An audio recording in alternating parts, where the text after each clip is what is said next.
history of Tacheles. Okay. Tacheles works as a self-organized, independent art house for more than 21 years now.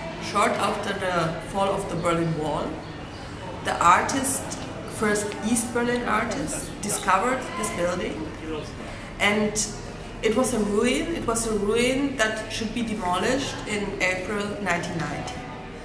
But the artists started to use it as a cultural space in February 1990. They started to create the first studios, the first exhibitions, and from that time on it works as a production and presentation place for contemporary art of all kinds. We have musicians, we have sculptors, we have fine artists, photographers, media artists.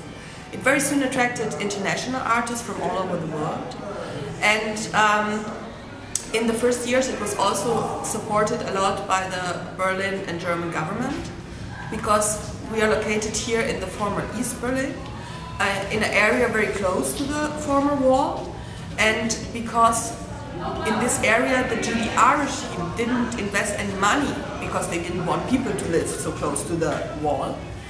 There were many ruins, many houses that no one used. And for the government it was very important that creative people, artists came here and brought life to this area.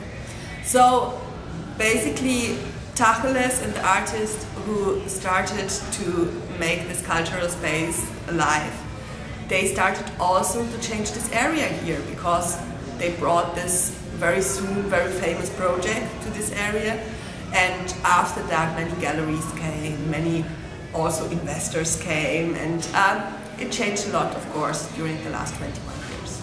But the basic ideas of the house didn't change. We are still self-organized, we are still a place working not art market orientated, but first of all supporting the artists and the art in that way, to give them space to try new things out, to make experiments, also to give them a possibility to fail, because art doesn't mean you start producing something, you get it successful, you will be the big pop star. This is not true.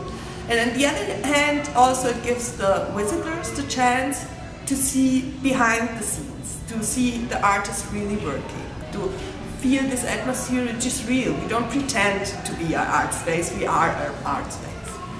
And the other thing is the house is open 24 hours a day. It's really an open project. So everyone can come and join in and talk to the artist, propose projects, participate, exchange opinions. And so it's also an international communication platform in a way, where a lot of things are going on, many organized by the artists, some happening just by chance, others planned. It's a place with a lot of life, I would say, a lot of creative energy.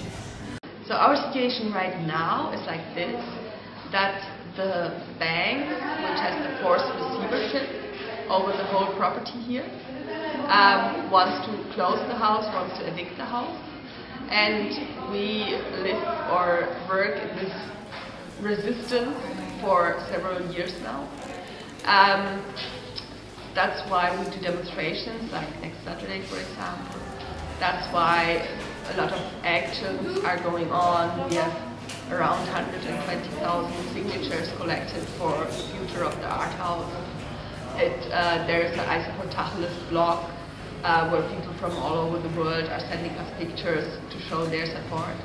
So everyone is welcome on the one hand to support the house.